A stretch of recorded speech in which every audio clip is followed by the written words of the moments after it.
Welcome back to another episode of the Inquisitive Mamba podcast. I hope everyone is having a great day, great night, wherever you are around the world. Episode 162. Before we officially start, make sure to follow us on Spotify, YouTube, and Apple Podcasts, the Inquisitive Mamba. We hit 1,000 followers this past weekend on TikTok, so thank you guys for that. We appreciate that. And also, my guest joining today's show, Elijah Vigo, also known as Vigo Sports Talk. It's a pleasure to have him on the podcast for an official episode. What's up, guys? How y'all doing? Yes, sir. You're a Jets fan. I'm a Patriots fan. We play tomorrow night. A lot to get into on today's show. Brian Daboll being fired by the New York Giants. I don't know if people expected that. Maybe after all the blown leads in the fourth quarter, that was coming. Bo Nix overrated. We had that conversation last week. Drake Maye is now the official MVP. He's leading the race. We'll see how the rest of the season goes. Tomorrow night's a big game for them in New England. Super happy about that. Patriots beating the Bucs. I actually got a chance to go to that game. John Morant trade speculation as well. Nico Harrison being fired by the Dallas Mavericks. I mean, I feel like everybody saw that one coming, so that was a given there. College football rankings came out last night, but yeah, let's get into the show, man. How was your weekend? It's been great. I've been working hard on my sports page, a lot of podcasts. It's been a pretty hard week, but I'm getting used to it. A lot of sports stuff happening. I got to watch the Jets win. Yeah, 2-7 now, 2 wins in a row. And then the Knicks winning. Knicks are 7-3, 7-0 at home. Mm-hmm. It feels great being a Knicks fan right now. Obviously not a Jets fan, but you know we're getting there. You see the process. Yeah, tomorrow night. How are you feeling about that Patriots-Jets game tomorrow night? You have any bit of confidence? Because I feel like my Patriots are going to kick your guys' ass. I mean, we have no Garrett Wilson, so I'm pretty sure no one has confidence. I don't know if you heard about that. There's no Garrett Wilson. I didn't know that. But we do have the guy we traded for, the Adonai Mitchell from the Sauce trade. AD Mitchell. He's going to be our receiver. One's going to get a real chance. Okay. And John Mechie, Alan Lazard, he's all right. All right. So what's your score prediction for tomorrow? Patriots. It will be a big game. I will say that. So I'm not going to say a huge blowout. Like I say maybe our defense has been playing better. So maybe 30 to 17. I think that's good. I'm going to say Patriots 27, Jets 10. No? Never reach, but I think we can score a few we can score a few touchdowns. I feel like Breece Hall's going to. We'll see. Our defense has been good. But yeah, man, I actually talking about that. I got a chance to go down to Tampa this past Sunday, or up to Tampa this past Sunday, and catch that Pats game. Dude, that was so much fun. Patriots fans were everywhere. I have friends that are Bucs fans. Really? They were trying to tell me that there was more Bucs fans there than Patriots fans. Personally, from going to that game and not even being biased and seeing stuff on Instagram, I thought there was more Patriots fans than Bucs fans. I really did. I mean, it was a sea of blue at that game on Sunday. Yeah, I watched the game. I feel like the rookies were played a huge part in the game. Kyle Williams and Henderson. Dude, I couldn't believe it. Good. Everybody was counting the Patriots out for that game, and they came down to Tampa, and they made a statement win. Now they're 8-2. They're one of the best teams in the NFL at this point now, because before people were saying, oh, the Patriots haven't played anybody. They only beat the Bills. They're just beating cupcake teams. Well, they're playing the teams on their schedule, and they go down to Tampa, and they make a statement win and a business trip. Baker Mayfield had a good game. I mean, he had a really good game. He didn't turn the ball over. Drake Maye had that one ugly interception in the red zone. I watched it, saw everything. But man, he made the throws when it mattered the most. And right now, he is the MVP of the NFL. Things could change, but for a second-year quarterback, the way he's been playing, nobody in the National Football League, other than outside of Matthew Stafford, and Stafford's got way more weapons than Drake Maye. He's playing the best ball by a quarterback in the NFL right now. Hard to argue with that. Yeah. Would you agree? What do you think? This is a pretty underrated opinion, but I think Matthew Stafford is definitely up there for MVP. I feel like nobody's really talked about him. He has one of the best records in the NFL. I believe he has around 25 touchdowns to only 2 or 3 interceptions.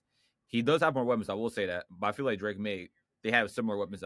Drake Maye has Stephon Diggs. They got 2. I mean, I think Stevens is pretty good. They got 2 really good running backs. They got a few good wide receivers. They got a few good tight ends. But it's going to be close. I feel like it comes down to whoever does better in the playoffs and who has a better record. Well, I'll say this. Well, no, it's only a regular season award. But one thing I'll say Yeah, about this is the Rams and the Seahawks play this Sunday, so that's going to be a huge determining factor as well for the NFC West, as well as to see how well Matthew Stafford played. Darnold, he can put himself in that MVP conversation. Like, I mean, right now Drake Maye is the MVP. Now that could be subject to change. Obviously, through 6 weeks it was Baker Mayfield, and then he started slowing down a little bit. But it'll be interesting. Jonathan Taylor makes his conversation because he's over 1,000 rushing yards now too. That's another name to keep an eye on. But we're going on to Brian Daboll being fired by the New York Giants. I want to hear what you have to say since you live in New York and you're a Jets fan. Like, did you expect this? Like, did you think this was happening? I know you're not a Giants fan, but you're around it, so you know about it. yeah. I feel like almost everybody knew it was coming, especially honestly, I think he should have gone. This is kind of a bad opinion, but I think he should have got fired last season after that 3-14 season. I know it wasn't all his fault, but I feel like it. You also got to put a GM in there too because he never. I feel like they never invested in a good O line. That's why they were always getting hurt. They chose Daniel Jones over Saquon Barkley. It was bound to happen at some point. But I will say I gotta give a shout out to Daboll because he was the reason why they drafted Jackson Dart and Malik Neighbors. It was I seen a video. The GM he wanted to after a doomsday that draft, and Daboll wanted Neighbors, and looks like that paid off. And I seen a video for Jackson Dart. I don't know what the GM said about him, but I'm pretty sure if it wasn't for Daboll, they wouldn't have drafted him. So I think he's played a huge part in all the weapons they have. But unfortunately, it was bound to happen. They never had a good O line. I will say that. That's why Dart's always getting hurt, getting concussions, unfortunately. But they're only a good O-line away for being a good team. They have a good D-line, Kayvon Thibodeau, Abdul Carter, Dexter Lawrence, Brian Burns. They got good linebackers. They can use a few people on secondary, but overall, they're a pretty good team. You know, I think so. I agree with you. My only thing with the Brian Daboll firing, and it's so weird to feel about this because yes, they're 2-8. Yes, they had all those blown leads, but you did draft Jackson Dart because that's who Brian Daboll wanted. This is the guy that was developing Jackson Dart. And I feel like it's hard to really judge Brian Daboll off of that. Like, yes, the blown leads are extremely inexcusable. It's hard to fathom that they blew all those leads. But also at the same time, like, I just feel like they probably could have waited till the end of the season to do this. Maybe let Dart develop some more with him. But I don't know. It's such a weird thing. Like, yeah, put your fist down. They fired Brian Daboll. Let's go. He blew all those leads. Let's move on. But now who are you going to bring in there to develop Jackson Dart? Do you see what I'm saying? Because you have Scattaboo, you have Malik Neighbors, you've got a pretty good defense like the guys you just named. Their offensive line has been a mess. So now you turn to who are they going to go hire? I don't know. I understand the blown leads, but and the other side of it too with Brian Daboll is like you said, the concussions he was getting with Jackson Dart. Some of the play calling was very skeptical at times. I was really confused, like watching some of their games. But the blown leads were just inexcusable. And I saw a report that he was most likely fired after the Broncos game. So now when you sit there and you look at it, well, you blew another lead in the fourth quarter, which is inexcusable. You're the head coach of this team. You cannot continue to allow this. And Jackson Dart, now, well, he's hurt actually this week, so it's Jameis Winston. But the Giants are a mess. I have hope for them for the future, but they got to get the right guy in there to coach Jackson Dart. Same situation with Cam Ward in Tennessee. What coach are you going to bring in to develop this quarterback properly the right way? Because we've seen how talented he is, but now they need to figure out who they're going to go hire. I don't know. We'll see, Yeah. I feel like what most people, I'm always a fan of hiring offensive minded coaches. I know the Jets have a defensive minded coach, but I feel like for Jackson Dart to develop, you got to look for one of the top offensive coordinators right now. Like, I believe in the list he said the Seahawks offensive coordinator. Clint Kubiak, he could be a pretty good coach. He's a guy with Sam. Well, he's been a huge help with Sam Darnold this year. So I'm with you. I agree. I like offensive minded head coaches like that because the ticket to the ticket to the game is the quarterback. Now the Patriots are very lucky because they've got both. They've got an offensive mind as an offensive coordinator who's one of the best offensive minds in NFL history, and you have a great coach in Mike Vrabel. But a lot of those times, those situations don't work out. I mean, we thought Matt LaFleur was the guy in Green Bay, and he's calling the plays, and Jordan Love is we haven't seen it yet. So then you have Sean McVay, of course. You got Kyle Shanahan. There's a select few guys out there that can call plays. So I agree with you. Yeah. I'm not a fan of. I don't think like defensive minded coach should be a type of head coach to develop a young quarterback. I think in the list he said Robert Saleh. As a Jets fan, I'm not gonna say he was a horrible coach. He was never a horrible coach. Let me get that started. So he was not a bad coach. There were times it was questionable, like with the Jets, dumb decisions. He was like, I feel he was not a hard head coach. Like, understand you want to be like one of those strict head coaches. Like, he was never like serious with the team. He was like buddy buddy with the football team. You know what I mean? And he's just better as a defensive coordinator. You're seeing it in San Francisco. I mean, he did Yes. give up 42 points to the Rams, but he's better off as a defensive coordinator for most teams. And I don't think he's ready to be a head coach. He needs to learn more from other head coaches, I think. I agree with you. I'm gonna throw some names out there for some coaches and some of these guys. Well, first of all, the first name I'm going to throw out there, and I'm pretty sure you can probably think of the name I'm thinking of. And if you can, then we're on the same page. Bill Belichick. No, no, no. The Giants, I hope they don't. They're not. If what's going to happen is Bill Belichick. Giants are not going to hire Bill Belichick. I don't want any people No putting that way. in their head. It's not happening. He's not leaving North Carolina. And if an NFL team wanted Bill Belichick, he would have already been a head coach. The Falcons didn't want him. There was a couple other teams that potentially were going to have interviews with him. No, that's a no, no, no, no, no, no, no, no. Belichick's time in the NFL has passed. Like you said, you don't want to hire a defensive minded guy, and I don't see the Giants doing that. Why would you want to hire an old coach like that? You would want to hire a younger coach, if anything. I mean, look at the disaster the Raiders are this year with Pete Carroll, and they thought he was going to come in right away and revitalize them. They're a laughing stock of the NFL. Old coaches in this NFL now, no go. No, no, no, no, no. Giants fans, don't hold your breath because Bill Belichick's not coming. I know he was a DC there and he won Super Bowls there with Lawrence Taylor and Harry Carson and those teams then. No, no, no, no, no, no. He's past his time. His time in the Yes. NFL is over, like you said. He should just stay in even though he's not. I don't know how he's doing now, but I know he didn't Well, start too well. they're But they're 4-5 what's now. the record? They're 4-5 now. They That's did not start too off. bad. Yeah, the ACC's. I mean, yeah. I mean, we'll see next year. I guess this year is hard to really tell because there's been so many guys in the transfer portal. I don't personally see Belichick staying at North Carolina that long as it is, but no NFL team wants him. So that chapter's closed. But a name I do want to throw out there for you, and let's see if you agree with me. If you don't, it's perfectly fine. I think the Giants should go hire Brian Flores. Now, hear me out. I know people may think I'm crazy because he got fired by the Dolphins. He's a culture builder. You saw what he did in Miami. Those guys played hard when he was there. He has the Vikings defense playing exceptionally well, and he's been in the NFL a long time. He was with the Patriots all those years. He understands how to coach a team. And I know people are going to say, oh, well, he was terrible in Miami and this and that. I think he's a culture builder. Go hire a guy like that. I don't know if he would take the job, but I think that would be a good name. And then you can find your offensive coordinator type guy. Maybe you can lure somebody over there because the Giants are not in a bad position, Elijah. Malik Neighbors, Jackson Dart, Yeah, Cam Scatterbo, they've got a good defense. They're going to get another top draft pick again. So it looks like you have those pieces. You're not missing much. Like the Giants aren't far off. They're not the Browns. They're not the Jets. Sorry, they're not the Jets. They're nah, not you good. You good. they're not the Raiders. Like they have some pieces. And I think they have the quarterback in Jackson Dart. I like Jackson Dart, but that's how I feel. I could agree, but I could disagree at the same time.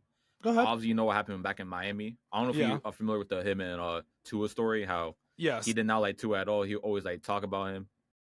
They didn't have a good relationship, and I can understand he wasn't a bad coach. I don't know what his coach record was with the Dolphins, but I know the first season wasn't good. The year after that, he did pretty well. But like I said, I'm not a fan of hiring defensive-minded coaches to develop young quarterbacks unless you have a really good offensive coordinator. So it could be 50-50. I think he could possibly be a good head coach, but I'm not. You know what? He could be a good head coach. I think so. Give me Just hire the right people. give me a name that you want the Giants to hire before we move on to the next segment. I said Clinton Kubiak. Actually, you know what? I seen a few posts. I don't know if you agree with me, even though he wasn't a good head coach with a team a while ago, John Gruden.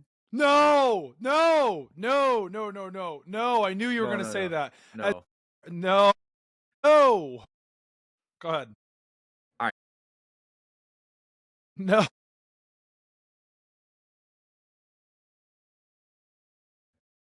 Well, one, I understand the whole NFL email thing. I totally get that. And I not that I hate John Gruden, but I just think that there's somebody else out there that's better than like it's hard to say like do I like John Gruden, do I not? I just think the NFL is past his time, I feel like in a way. He's not that old, of course, Yeah. but I just don't think the Giants want that baggage more than anything. Everything that's happened, like I just don't see it happening. Now, is that a reason for like for my reasoning? Like, yeah, he could probably develop Jackson Dart, but like I don't know. I'm just not sold on John Gruden coming back. I think a college team, maybe a lower tier college team, but I don't think the NFL again. No, I mean, well, the Raiders were a disaster too. That's how I feel. But Yeah, I hey, remember listen, that. Oh, but I just don't see the Giants hiring John Gruden. I don't see it. I don't see it. yeah. I don't think I any feel like team.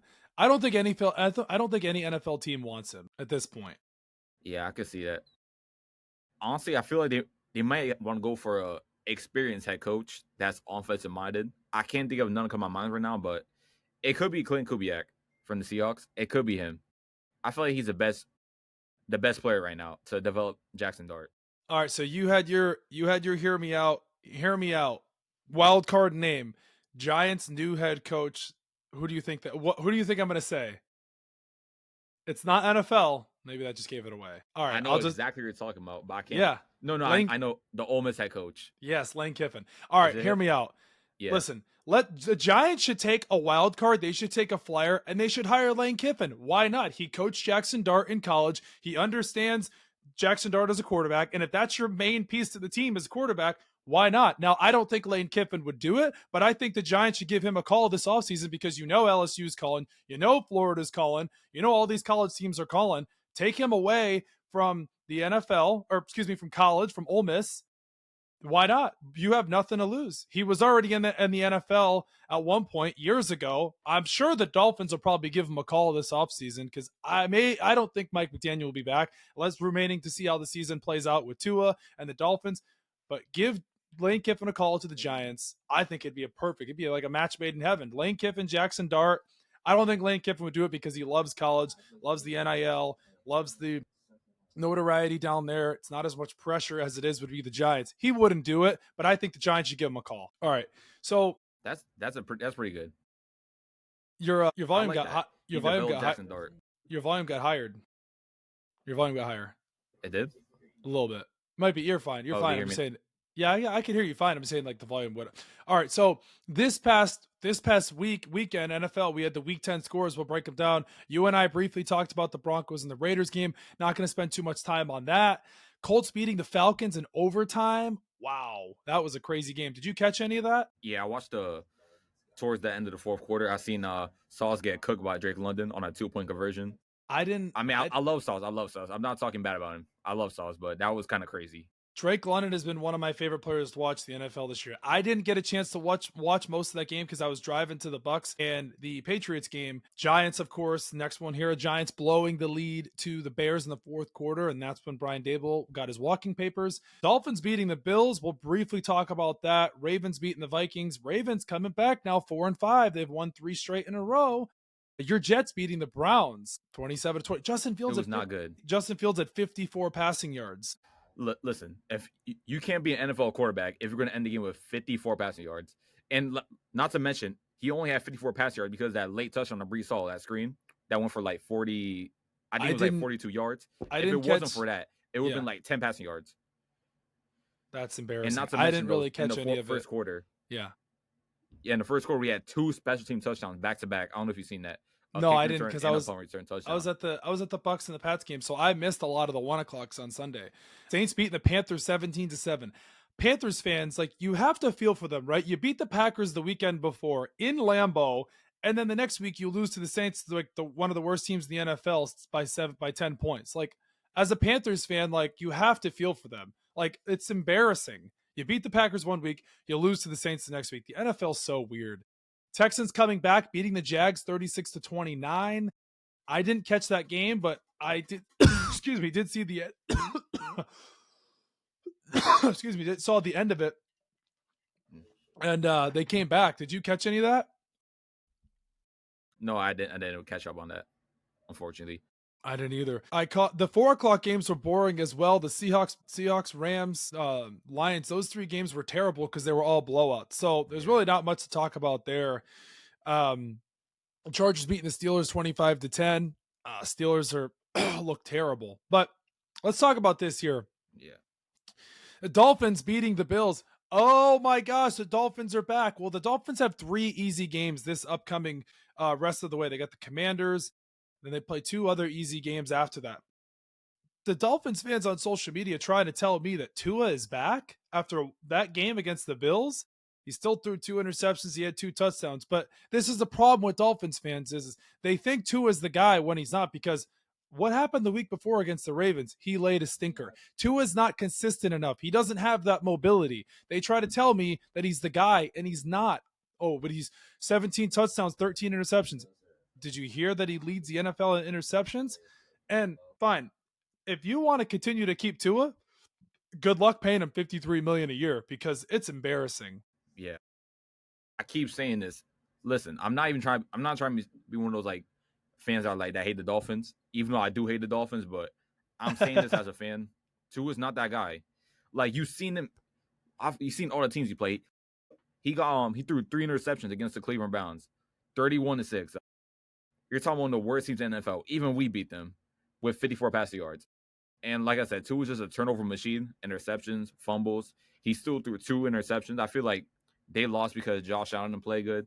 But if they win these next few games, maybe we'll see. But saying Tua's back is kind of a reach. The It's Dolphins, too early to tell yet, but the Dolphins, they're going to play the Commanders this weekend. They'll probably win. The Mariota and the Commanders are terrible. Great. But it yeah, sucks for Dolphins fans now, because at one point they were 2-7, and now they've won. I'm sorry. Are they 2 so they beat the Bills last week. What's their record again? I can't.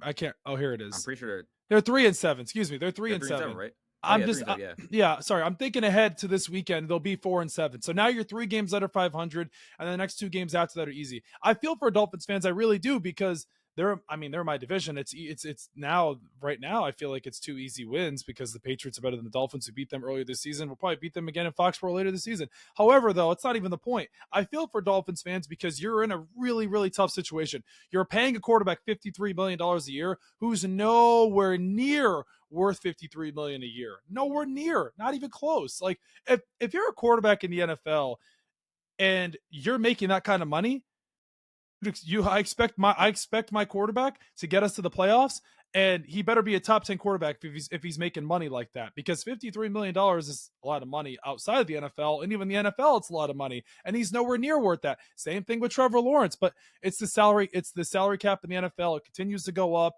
It's just the market now, and it sucks, because I feel for Dolphins fans, because realistically they should be drafting a quarterback this upcoming draft, but they're probably going to get screwed, Elijah, out of a very, very high pick, because they're going to finish probably 2-3 games under 500, and that'll screw their chances of getting a first round a quarterback in the top 5 pick, because they're probably not going to land in the top 5 pick now. Yeah, I gotta think about it.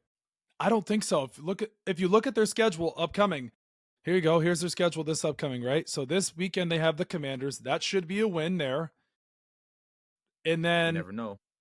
I'll take my chances with Pua over Mariota.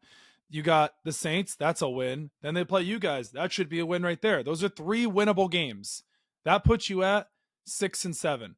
And all the talk of Tua and Mike McDaniel, they're coming back. They're almost at, hey man, I don't know. That's just how I feel about it. You said easy wins? The Commanders should be a win. The Saints should be a win. So should the Jets. Yeah, I mean, should they not? Should it? I mean, do suck right now. So I'm saying. So the Dolphins suck too, but they're better than the Jets. But, yeah, I mean the Saints beat the Panthers, and I'm not gonna say the Panthers are. The Dolphins beat the Bills though too. They're some of a decent team. Dolphins beat the Bills though too. Yeah, but I mean, you can say about almost every bad team. Almost bad team always has that one win where they be a good team, a playoff team. You can say about almost every bad team. It happens, but still, think about it. Yeah, it's just one bad game. It is, but still, like they still lost. Yeah, and for the Jets, I feel like in the next few weeks, with how Justin Fields is doing, Tyrod's going to start. I guarantee you. Tyrod game, if Justin Fields, I think if Justin Fields plays bad against the Patriots, they're going to bench him. I'm sorry, Like we gave him multiple chances. He's been given multiple chances in the NFL.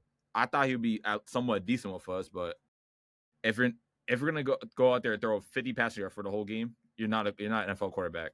Sorry to say it. All right, He's just better to stay as a backup and learn. I agree with you. I did you catch any of that Steelers Chargers game on Sunday night? Yeah, I seen Aaron Rodgers not playing well. So I fell asleep like halfway through the game. I watched the highlights on Monday morning. The Steelers are embarrassing to watch. I don't know what that performance was against the Chargers. I thought it'd be a closer game than that because everyone was concerned because the Chargers offensive line is extremely banged up. No Joe Alt, no Rashawn Slater. They have some mixing and matching with some pieces there on the offensive line. And you turn around and you're watching that, and the Steelers, they're not the let's get this right for the people out there because people are probably going to they're going to get upset when I say this. The Pittsburgh Steelers are not a playoff team. I don't know how many times I have to say this. They're not a playoff team. The Aaron Rodgers experiment is over. You're going to finish your season probably 8-9 like they always do, and the conversation will arise again this offseason with Mike Tomlin and this and that. It's a joke. They can't even get DK Metcalf the ball. They're going to say, oh, Aaron Rodgers is fine. It's the offensive line. Aaron Rodgers had a couple throws that were extremely bad. Aaron Rodgers is not the same quarterback that he was. You know, you're a Jets fan. Yeah, I seen. He wasn't bad. I will say that, but there were moments in the season where it was questionable. Like him going out blaming teammates. I don't know if you remember last year when he blamed Mike Williams against the Bills. Yeah, he got, what was it? Got me down the red line. Like, you're an NFL quarterback. No NFL quarterback is going to go out there and bash your teammates just over stuff like that. He hasn't done it yet in Pittsburgh, but you're seeing it right now. He's not the same. What is he, 41, 40, around there? 41 years old. This is He's going to be 42, I think. I don't see a world where Aaron Rodgers comes back after the season. There's no way. He's got to retire. I mean, at this point, he's going to retire. Yeah, at this point, like you have nothing else left to prove. Like this should be the last season for Aaron Rodgers. It should be done. The experiment didn't work out. Now they signed Asante Samuel yesterday.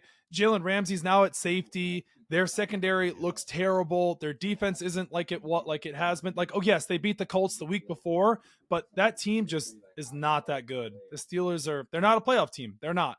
People that I could pick up, so I could give you a few. Like I said, their secondary. I mean, not the secondary. Their defense in general has been. They're one of the highest paid defenses in the NFL, I believe. They got T.J. Watt, Alex Highsmith, Cam Hayward. I forgot the rookie's name they drafted this year. Jalen Ramsey. Oh, he's playing safety, right? Jalen Ramsey moved to safety. You're thinking of Derek Harmon, the defensive tackle. Yeah. I don't know. I think he's been doing pretty good. I don't know why Jalen Ramsey's at safety. I feel like they should keep him at his normal position. I mean, he's been doing well at safety. I will say that they moved him back to safety because they got Brandon Eccles and he's at corner now, and they moved Ramsey to safety with Joey Porter at corner as well, Darius Slay. So those are your three corners there, and they have Ramsey. And I forget their other safety. So I forget who their other safety was. Either he got hurt or something. Yeah, Deshaun Elliott got hurt. That's what it was. Deshaun Elliott? Deshaun Elliott got hurt, and now it's Kyle Duggar at safety. So it's Duggar and Ramsey. That's right, expatriate Kyle Duggar. But, yeah, I mean, that's how I feel about that. But the Monday night game with the Packers and the Eagles, man, that was a horrible, boring game to watch. Did you watch any of that? Oh, my gosh. Oh. I fell asleep watching it. It was 0-0 at halftime. I could not watch it. I'm sorry. I mean, let me say it. The Eagles don't look like a playoffs. Well, they're gonna go to playoffs, but they're not gonna be ready with that offense coordinator. Like 0-0 at halftime when you got AJ Brown, Devontae Smith, Saquon Barkley, Dallas Goedert, all these weapons, and you're putting up 0 points, not even a field goal. You're not a playoff team. You're not gonna do nothing playoffs. Did you see the end of that game? How malpractice it was on both teams. Where the Packers punted the ball to. Oh no, sorry. Excuse me. The Packers didn't get the ball. They turned the ball over with the Josh Jacobs run with the inside zone, and they like that right there like drove me crazy within itself. And then you have the Eagles that call a Hail Mary like to AJ Brown on like the last or the play, and then that's when the Packers got the ball back with like notes was like 23 seconds left on the clock. I was like, what in the hell are these two teams doing? Like, you got lucky that the Packers there wasn't much time left on the clock, but they went for it on 4th and 6. They were draining the clock all the way down.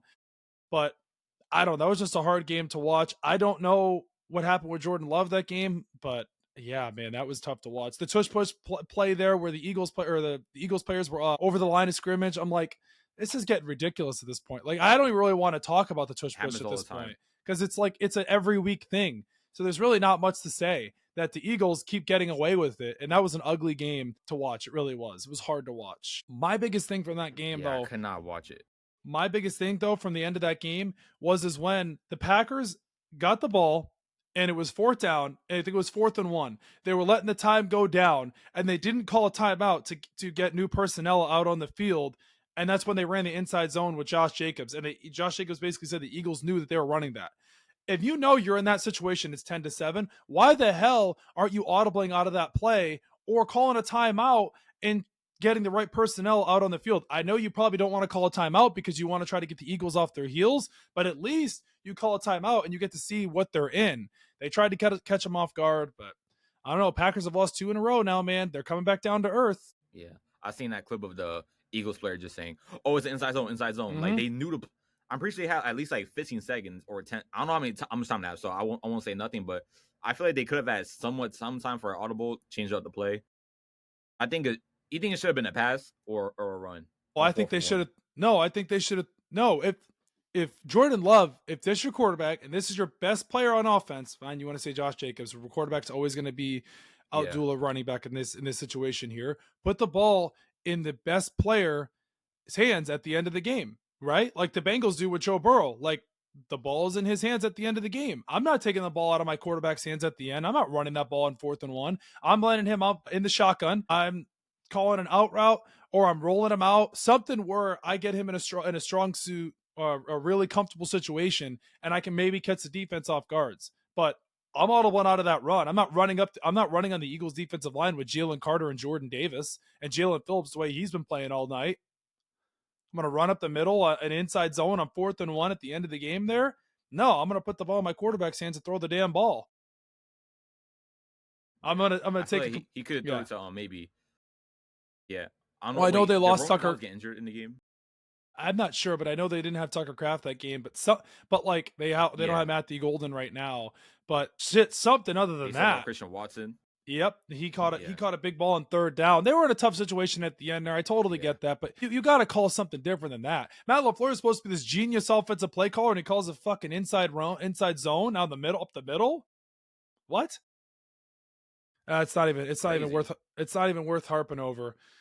But yeah, we talked about. Actually, we didn't really talk about the Patriots and the Bucs, but man, that game was electric to go to in person. It was so much fun. My seats were like way up, but I saw everything. It was literally like watching all 22. Like I saw everything. It was great. I saw the Diggs touchdown, the big throw that May made on 3rd and 13, the Trayvon Henderson's touchdowns. Baker played a great game, but it was a good game overall. I mean, we got sloppy a little late there. Drake Maye's turnover in the red zone kind of pissed me off a little bit, but they won the game in the end, and that's what mattered the most. Did you catch any of that? Yeah, I seen highlights from the game. I seen that 70-yard touchdown pass to Kyle Williams. Fun fact, going to the draft, I wanted Kyle Williams so bad.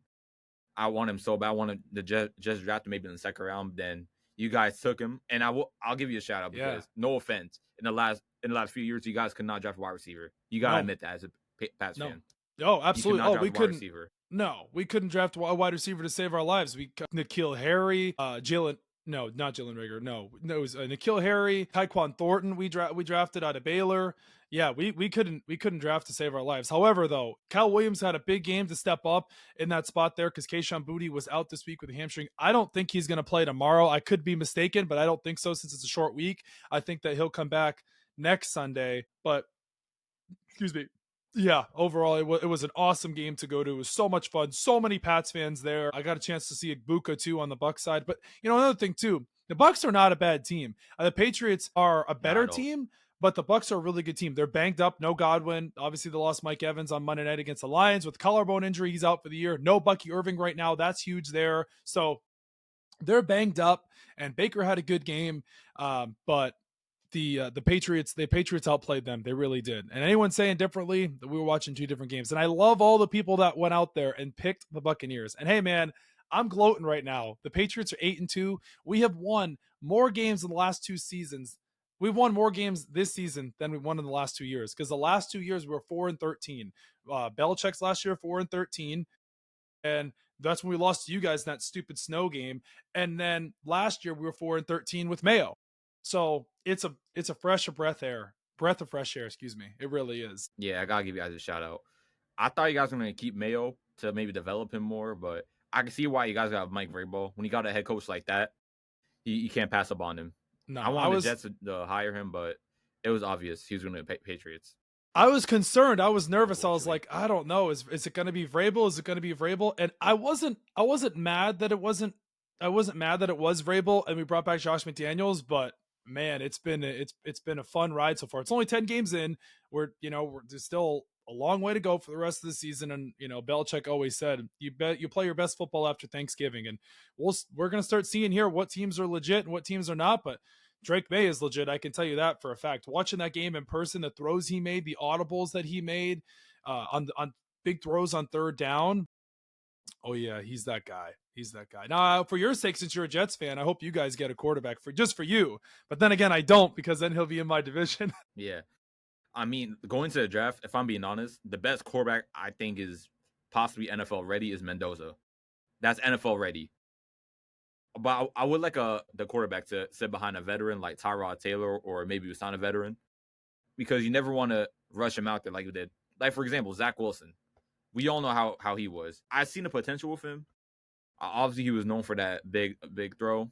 I feel like he should have sat behind a veteran like Joe Flacco, or I don't know who he had at the time, but he needed time to develop. He was not ready. I remember against the Patriots, he had like 4 interceptions. I remember that. So if you're a Jets fan, if you have the first pick in the draft this year, you're drafting Mendoza over Ty Simpson? Of course, 100%. Okay. I mean, you're a Jets fan, so I'm just asking because I think the Jets are going to draft a quarterback. It's probably going to be either Ty Simpson or Mendoza at 1. And this rest of the way, this college football season, along with the playoffs coming up here, will determine a lot with Mendoza and Ty Simpson. So I like either one. Yeah. I like Mendoza just because I like how he came back against Penn State at the end there this past weekend, which was a crazy, crazy game. He makes the throws when needed, and I think he's a legit NFL ready type quarterback. And he's being coached by Coach Cignetti, which I love that as well. I agree. I like that. I don't want him in my division, but I think he's going to go number 1. Yeah. Yeah. And not to mention, we have another first round pick going to next year's draft. So that's right. Yeah. I don't know who he's going to draft. Is that the sauce and the sauce trade? And you got a first on the Cowboys too, but that's not till next year. Not this one. But that's next year. Yeah. 27. Yeah. We got a second round pick this year, though, I believe. That could be Jeremiah Smith. Who knows? Honestly, Jeremiah Smith, I don't think he's going to fall to us, especially if we're going to like the top 3 pick. Yeah, honestly, probably. I want to say this. I would love Caleb Downs. Caleb Downs. If he's able to fall to us, I would take him with. What about a quarterback, though? You need a quarterback. Oh, no. I mean, yeah, for the first pick, yeah, I'm talking about after that, we'll probably have. Oh, wait, now that I'm thinking about it, without the Colts are doing right now, it's going to be in the 20, maybe 25, 26. It won't be Caleb Downs. Yeah, but I feel like who we should draft maybe your first pick, like you said, I'm fine with Mendoza. Then after that, it should be an offensive lineman. Really? I mean, what don't you? Our line's been good. It's been okay. Offensive line, yeah. Look, we got Olu Fashanu at left tackle. He's been, the Penn State I'm not gonna he didn't start too well. The Penn State guy. Yeah, but he's been outstanding. Elijah Vera John Tucker, Simpson, left guard. Yep. Well, he's pretty not gonna hurt. Come back. Yeah. We got Josh Myers in center. He's been all right. Right guard, Joe Tippin's playing right guard. He's been playing. I gotta give a shout out to Joe Tippin. He's actually a center, but he's playing right guard this season. And then obviously we know Armand Membu, how good he's been doing. Okay, so fine. But so in my opinion, right. Sorry. In my opinion, I would take maybe Quinn's replacement. How's that? A D tackle. That's fair too. I mean, I just always think it doesn't ever hurt to draft offensive line, especially. I mean, the Jets' offensive line has been good, but it hasn't been great, and that's how. I mean, look at the Bengals with Joe Burrow too. That's another thing, how bad their offensive line is. But it's crazy. I mean, obviously we know how much money they put into 3 players, but still, yeah. We talked about the Drake Maye, favorite to win the MVP. That's a conversation we talked about. Joe Burrow's injury, he's supposedly coming back in the next 21 days. The Bengals have 21 days to activate him. I don't, obviously I know it's Joe Burrow, but the Bengals are playing good with Joe Flacco right now. Like, I don't really see the necessary to rush him back. Like, I don't think Burrow's ready. He's going to be ready in the next 21 days. The Bengals are not a playoff team, even with Joe Burrow. So I don't see a reason why they even try to bring him back. That's how I feel about it. Yeah. I mean, they haven't won a game, but they've been, you've seen the process. They've been doing good offensively, but without a record right now, they're, horrible. They're 3-6 right now, I believe. So Joe, they're 3-6. They play the Steelers this weekend. So Joe Burrow was asked if we're a playoff team. He said, well, our division is wide open. Yes, it is, but you're going to be probably 3-7 this week after you lose to Pittsburgh. Because usually, like, divisional teams, like, they split like that. Like, the Bengals beat the Steelers a couple weeks ago on Thursday night. They'll probably split. So now they're at 3-7. Is it worth it to bring back Joe Burrow? And then the next game you have, you're probably 3-8. Like, I think this week determines a lot. If you're 4-6, yes. But if you keep losing these games, there's no point to bring Burrow back. Like, you're going to be in a situation like you were last year at the end, scrambling to make the playoffs, and you're probably not going to get in. Your defense is terrible. They can't even stop. Their defense is Swiss cheese. They couldn't stop us. We had 500 offensive. Yeah, you guys had 39 points. They made Joe Flacco, or they made Justin Fields look like prime Michael Vick or Cam Newton. I know, that was crazy. And Brees Hall, I mean, that was probably a crazy game. I want to talk about that. He had 2 rushing yards, and I'm not gonna lie, that game-winning passing touchdown from Brees Hall, I was not expecting that. I did not want that to happen because I like trick plays, but, like, you know what I mean? With the game on the line, you're giving it to a running back to throw a passing touchdown. Obviously, it'll work because you know how the defense is, but to me, that was insane. And I got to give a shout out to the offense coordinator. He's been doing pretty well. With a player like Justin Fields, you're not going to throw too many touchdowns, but I see the process with him. We should definitely keep him for next year for our franchise quarterback. I remember I lost a bet on that game. It was a teaser I took, and the Jets actually won. They won the game outright. I needed them, like, I think it was +1. I took them instead of half a point. I was so fucking pissed that they lost. I was like, there's no way the Bengals lose to the Jets. And then they freaking blew a 14-point lead in the fourth quarter. Travis Hunter getting hurt, though. Officially now he's ruled out for the season. Tough blow for the Jags. I just wanted to briefly talk about that. It's tough because it's an exciting guy that Jaguars fans were really excited to watch this year. And I think next year, when Travis Hunter comes back fully healthy next year, the Jaguars need to play him at wide receiver and get it over with. Tell him corner is out of the equation. It's done. You need to play one position and figure it out, because the corner wide receiver thing, it's not going to work out in the NFL. No player in NFL history like that in recent years has done that. Now, he's a unicorn because he can do both, but you got to stick with one position and go from there. He's a dynamic wide receiver. He's a good playmaker. Some people may say he's a better corner than wide receiver. I think he's suited at wide receiver. Or if they think he's better at corner, then play him at corner and get it over with. Stick with one. What do you think? Yeah. Without the Jags receiving corps now, they got Jacoby Myers, Brian Thomas Jr., Parker Washington. Those got Tim Patrick. Without a receiving corps right now, I feel like he should go to a corner, because I don't think the Jags secondary isn't that good. They got Greg Newsome, but they've been an issue all season, I think. And they should definitely be a corner like Travis Hunter. But I think too, Jacoby Myers is a free agent after this year, I'm pretty sure. But it doesn't even matter. This is the guy you drafted this is the guy you drafted number 2 overall. If you think this is the guy, then pick him, then play him at one position. If you don't want to play him at wide receiver and corner, just pick one or the other. Get it over with and move on. Like, that's it. Make the decision and go with it. I mean, I thought he was impactful at wide receiver when he played. We watched him play. He made some great plays. He had a couple big catches against the Chiefs when he was out there. But I don't know, man. He could be made of glass. Who knows? Who knows? You never know. It's just the NFL, man. It's a different game in college. Obviously, when you're playing 2 positions, you're going to get hurt. I hate to say it, but that's just the NFL. And he's got to stick with one position. I know I'm trying to give the last player to do that. But I'm pretty sure the last player to actually do that, to play it both ways, they didn't even do it like that. Like, they play one position mainly, and when they wanted him, they play off. Was it Charles Woodson? Deion Sanders did a little bit.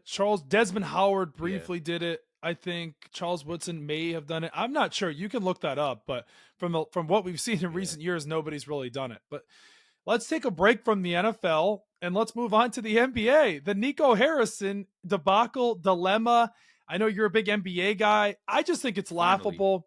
I think it's laughable that this even happened, that the Mavericks even allowed this to happen, for Luka Doncic to be traded to the Lakers, and you see what the Lakers are doing this year. Really? Like, I don't know how they let this guy even trade Luka. I like, for him to make this decision, and they got Cooper Flag. Well, that wasn't on him. That was just luck from the lottery. The Luka Doncic, Nico Harrison trading Luka Doncic, Elijah, is the worst trade in sports history. It's got to be, by far, without a doubt. It's like, when you have a Hall of Fame, he could be a Hall of Fame. I'm sorry, he's a Hall of Fame player. I don't care what you say. He could have been better than Dirk Nowitzki. I don't know what was in his mind when he thought, oh, we need defense. Let's trade Luka Doncic. I know we got Anthony Davis. He's a good player. Obviously, we know how injury prone he is. He is 32. I guarantee you did not have to trade Luka, and it was him that wanted to trade Luka too. Yes, they didn't ask for Luka. He offered Luka, and if I was a GM, I never in my life I would think about trading a player like that in my life. And even he had no experience as a NBA GM. He worked at Nike for a decade. Even if you don't watch basketball, you know who Luka Doncic is, or you've watched some basketball, then you know that you would never trade a guy 5 years older than Luka, or excuse me, AD's older than Luka, and he's injury prone. Why in the hell would you do that? What bit of sense does that make? Like, when people texted me, they thought it was fake, or I thought it was fake at first, and I was like, I read it again. I was like, please shit, this is actually happening. But personally, this is my personal belief. I believe that Nico Harrison did not like Luka Doncic, and he wanted to spite the Mavs. That's how I feel about it. And he personally thinks that the Mavs were to get better getting Anthony Davis. No, no, that you just never make a trade. They just made the finals the year before. What? Why would you trade him? Like, what bit of sense does that make? I'm pretty sure everyone thought it was a fake. And it was like, I don't know. And it was a swap more than anything. Yeah, you're right. He spent years at Nike. See him right now. He spent Did you see his Instagram bio? Right, he's the MVP. Did you see his Instagram bio? Yeah, unemployed. Girl dad, unemployed. Yeah, Luka's the MVP right now. Yeah, Luka's a top 5 player in the NBA. Like, what minute? They just gave him up like that. It just doesn't make any sense. The Lakers actually play the Thunder tonight. That'll be cool. But yeah, I mean, just looking at it here. So the governor was the one that allowed this trade to happen. Why in the world would anyone ever think to do that? That's like trading Apple's CEO to Samsung, or Apple's owner to Samsung. Apple's way better than Samsung. There's not even a comparison. Like, everybody uses Apple these days. Or that's like Coca-Cola has the best CEO in the world, and they go and just give them to Snapple or somebody like that. Like, just not even on the same playing field as them. It makes zero sense. After the firing, the Mavericks appointed Finley and Matt Riccardi as co-interim GMs as they launch a search for a permanent replacement. I don't know what team is going to want Nico Harrison. I would be shocked to see if a team picks him up. They're not going to want that. He'll never have any control ever again. He will go down as the worst GM in NBA history for doing that trade. Yeah. Just imagine him going like a team that has a franchise player. They're not going to want him. No. Easily. No. You're not going to want him. No. How much did the chance brand damage and perception accelerate Harrison's exit? I mean, that was a huge part as well. I mean, it's just so weird that it took this long for them to fire him. Like, they let it go on this long. We expected it, but we just didn't know when it was going to happen. This should have happened months ago. I still don't even know why it was allowed. I have not been able to process it. I still haven't been able to. I said this earlier this year on the podcast. I said, some things in life I'll never process. Why the Seahawks didn't run the ball on the goal line? Why did they throw the ball? Like, things like that. What bit of sense does that make, right? Why the Vikings drafted Jalen Reagor over Justin Jefferson? You mean the Eagles? Or the Eagles. Sorry, yeah, the Eagles. Why the Eagles drafted Jalen Reagor over Justin Jefferson? Yeah, like, things like that. Yeah. I don't know, man. Like, some things in life just don't make sense, and that's one of them. Yeah. Like you said, I agree with you. The Luka trade is going to go down as the worst trade, not even in basketball, all of sports history. And I know it's been crazy trades in NFL, but there's nowhere near as close to trading Luka. Nowhere near. By far. what would the NBA to NFL comp be? What would you think? I'm trying to think here. Maybe like to the Luka trade. Yeah, so like NFL player level, like maybe like Joe Burrow. Yeah, maybe like Joe Burrow for like maybe like Joe Burrow for somebody a little older. Wait, I'm trying to think of a good one. Quarterback wise, let's think of a quarterback wise here. Anthony Davis has a ring. That doesn't really matter. Yeah. Okay, so like let's say Joe Burrow I'm trying to for like a quarterback. I got Joe Burrow for like yeah, I would say Joe Burrow, Lamar Jackson, like that level type quarterback, or Josh Allen, like a big name quarterback. But then again, Luka also led them to the finals. Joe Burrow's been to a Super Bowl, so that's why I'm comparing it. Like Joe Burrow's been to the Super Bowl, Luka's been to the finals. They both haven't won one. Let's say Joe Burrow for who's the other guy? Go quarterbacks in the NFL. Let's see, NFC. I'm trying to get one that's like 30 years and older. So you got yeah, but AD is one of the best. He's like best at his position though too. So he's one of the best big men in the NFL. But he's injury prone. NBA. Yeah. So like he's injury prone. So yeah. I'm trying to think here. It's hard. That's hard. Like really that deep. Yeah, it's hard. Maybe like Dak. Maybe like Joe Burrow for like Dak Prescott. Dak.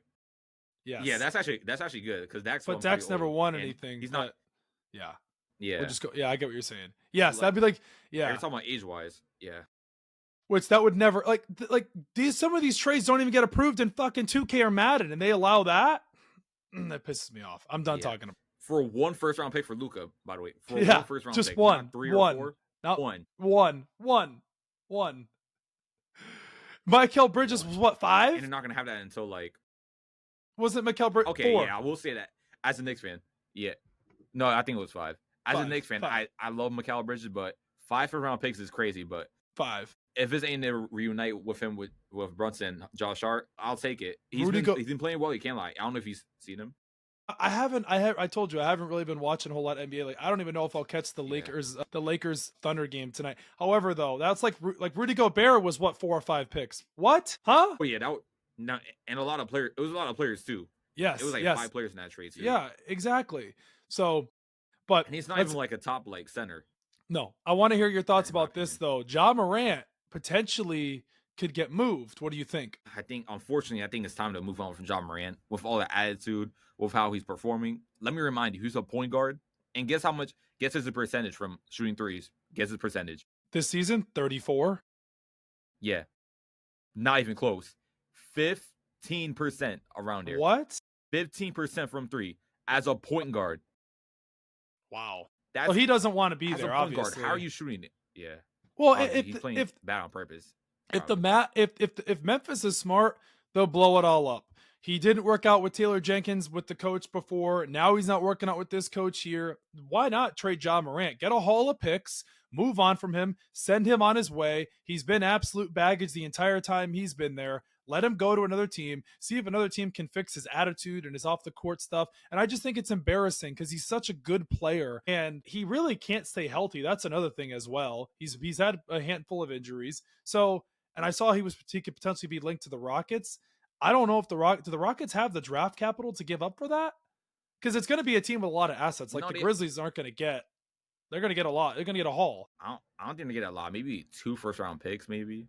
I would say at least 2 or 3. Swap. You also got to take on that teams that like that. You also got to take on. You also got to take on that contract too. Teams that need a point guard. Ooh. Yeah, I mean the Houston has a point guard. I mean Fred VanVleet, he's out for the season. So right. Man Thompson, he's not really much of he's a point guard, but he's not like a playmaker. He's a really good defender. Okay, so I got 2 teams on my radar in the East. One, the Miami Heat, because of Spoelstra and that culture down there. Miami's been desperately missing a home run superstar, of course, for a while. Oh, they traded Jimmy Butler. So, like, another guy, because they were always looking for that second guy. Maybe Ja Morant could be that guy. Am I crazy to say Boston? Am I crazy? Is that a crazy thing to say? Because Boston has a lot of draft picks. We obviously know the Thunder. Yeah, I'm looking at teams with a lot of assets. Like, that could say, hey, we'll take Ja Morant for 3 firsts and a player's, like something like that, right? We'll take on that contract. But Boston just got out of the luxury tax situation, so I don't think they would be able to. I don't think they could do it. Yeah, actually, got a pretty good team. They have a lot of draft picks. Okay, but I will be honest, they are a bad team. But I feel like they need another playmaker alongside East or All right, let me West? say it. The Brooklyn Nets. Hell Brooklyn no. Nets. No. Listen, they have no. Listen, they have no playmakers. They only got Michael Porter Jr., Cam Thomas. He's always hurt. I feel like they need another playmaker, and they're not going to be good for like I don't even know how long, 2 or 3 years. Well, that's what I'm saying. But you got to send him to at least a contender, right?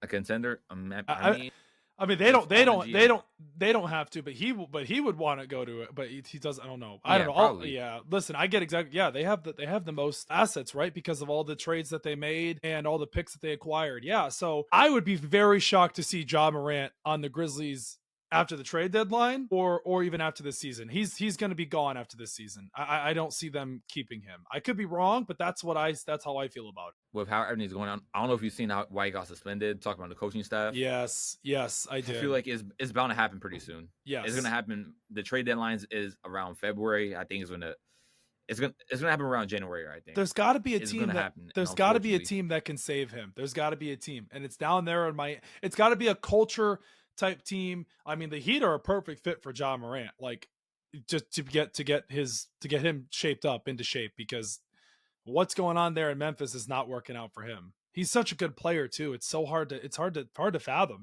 This is what's going on. I don't know if you saw the clip, but KD's dad or KD was like to T Morant, "Your son doesn't want to be here." Oh yeah, your son doesn't want to be here. Yeah, I see that. I mean, we can even he was laughing.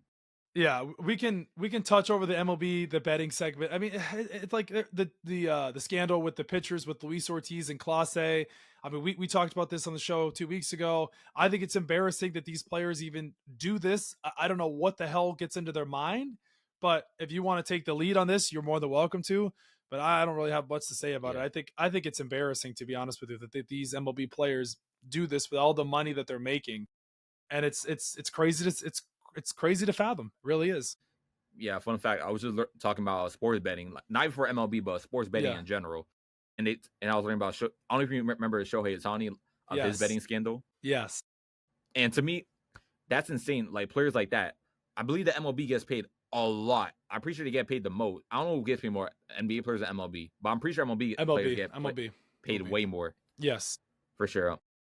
Like I don't know how much money they make. You can tell me that. I don't watch MLB like that, but I feel like it's embarrassing for players to do stuff like that. Like you have enough money. Like what's the point of betting if you're making $100 million a year? Like Shohei Ohtani. Like there's no point. There's no point. They don't think they don't think they're going to get caught, and that's the nature of it, unfortunately. And it sucks.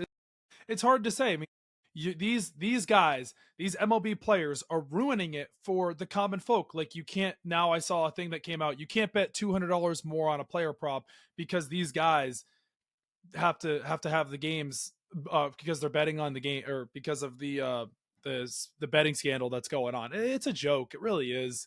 It's tough to think about. But there's a packed college football slate this weekend.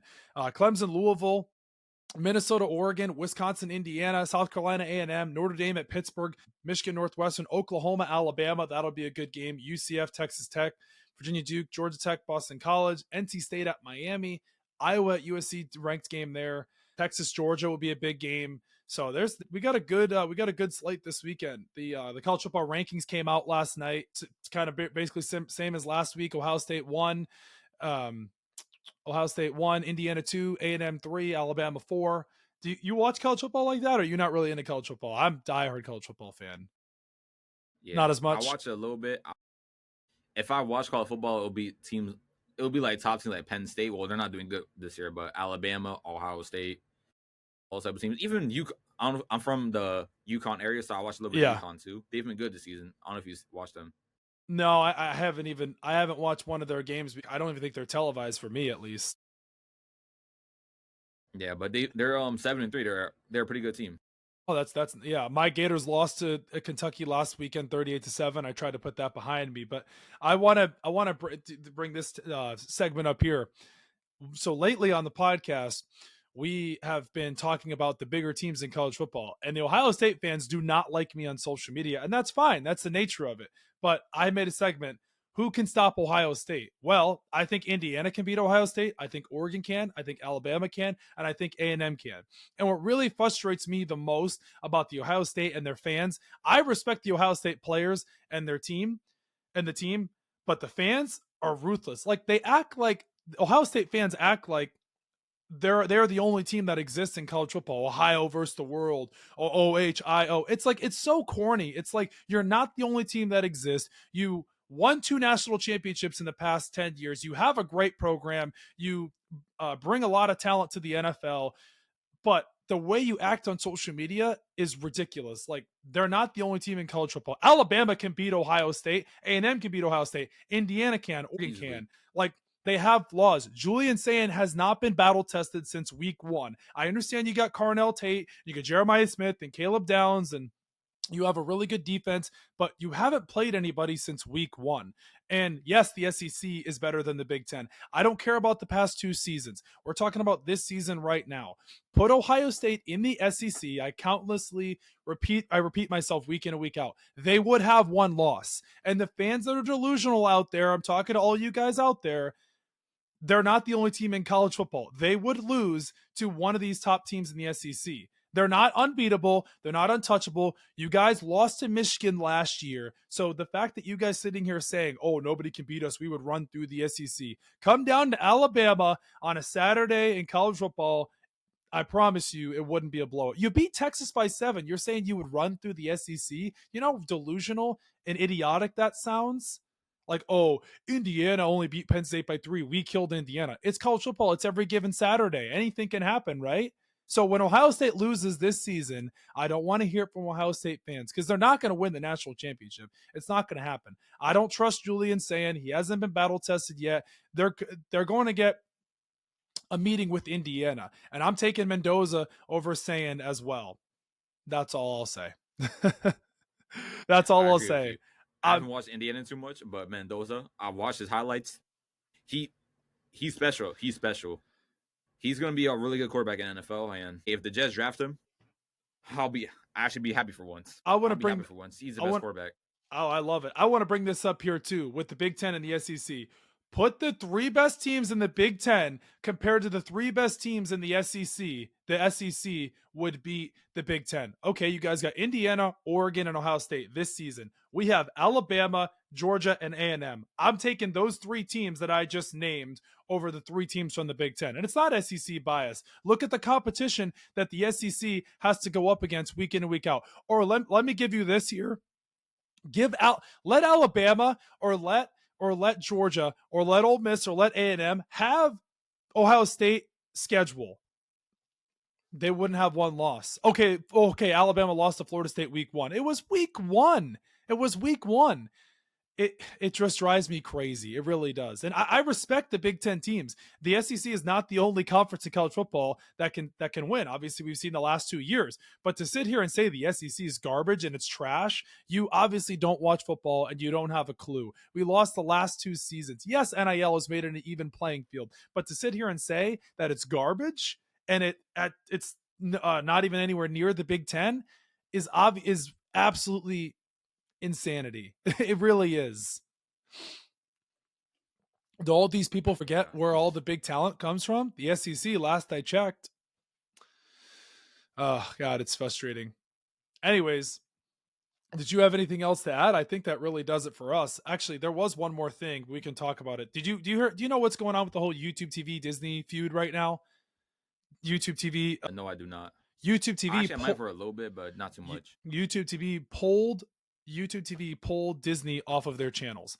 I have YouTube TV. We'll talk about this briefly here for a few minutes, then we'll wrap up. I have so many thoughts about this. I wanted to talk about this on last week's show, but I kind of forgot about it because we kind of ran out of time. But it really frustrates me that YouTube TV and Disney can't get their shit together. It's embarrassing because you have the common folk and common people that work all week and they just want to be able to watch ESPN. They just want to be able to put on the news, and YouTube TV and Disney have billions of dollars and you guys can't get your shit together. It's not Disney. It's not YouTube TV. It's both parties being stubborn. People just want to, it really drives me crazy. And what even makes me more upset is the fact that Bob Iger, the CEO of Disney, went on ESPN's Monday Night Football, Packers versus Eagles, and people can't even watch that have YouTube TV. And they didn't even address it with him. They're doing this on purpose. They don't care. This has been going on for almost 2 weeks now. And now YouTube TV is issuing a credit to people for your next bill, you're getting $20 off your bill because of this. If I didn't care about Sunday Ticket and YouTube TV didn't monopolize Sunday Ticket, or I would be canceling my YouTube TV tomorrow. I mean, it's embarrassing. It really is. And they're losing so much money every second this goes on. They've got to find a way to fix this. You can't continue to go on like this. One party needs to budge compared to the other. Already, around 10 million subscribers lost access to Disney-owned channels, including the marquee sports content, ABC, Disney, ESPN. So you can't watch college football. You can't watch Monday Night Football. You can't watch SportsCenter, all because they're feuding with one another. You know how messed up that is? Yeah, that's real messed up. Like I like to watch my sports. I feel like I'm not a fan of having to watch specific sports games on certain channels. Like Thursday night on Prime Video, I've been watching on Prime Video, but yeah, I want like a streaming service. I could see all games, Monday night, Thursday night. Nope. Even the Black Friday games, Sunday money games. All about money. All about money. And exactly what really pisses me off.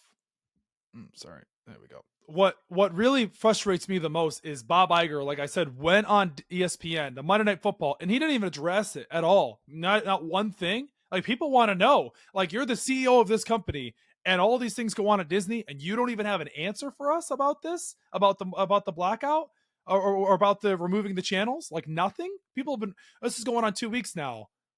Nothing. Like, people like it's embarrassing. It really is. It's actually sad to think about it, that this is going on. This isn't going to be the first streaming service situation. I mean, you Paramount Plus a couple months ago, or Paramount had this with CBS with YouTube TV a couple months ago. MLB Network got removed off of YouTube TV. So did NHL Network because of feuds. So it just blows my mind. It really does. I mean, I don't, there's no one, I mean, you can't blame either. You can blame both parties. It's not one or the other. I thought first, I was like, oh, it's Disney's being greedy. No, it's literally both of them. So people are going to think twice about wanting YouTube TV now in the near future because of this. Like, if it's happened once, it's going to happen again. So, I mean, what do you do? You know, so I can't believe that this is week 2 that they've allowed this. It blows my mind. Like, it's crazy to think about. So anyways, on that note, I think that does it for us. We talked about a lot. We hit right over an hour, but as always, guys, make sure to tune in. Make sure to follow us on Spotify, YouTube, and Apple Podcasts, the Inquisitive Mamba podcast. Make sure to follow Elijah Vigo Sports Talk on Instagram. Big game for the Jets, Patriots tomorrow night. That'll be exciting. As always, can't wait for that game. I'm excited for the Patriots to debut those rivalry jerseys. Those Northeasterners, those are fire. You like those or no? I know you're a Jets guy, but I think those are pretty sick. I said those are pretty sick. Pretty good. And you never know. You never know. We could pull an upset. Listen, it's NFL and anything could happen. You're not allowed back. You're not allowed back on. That'd be a good game. You never know. You never know. Never know. You never know.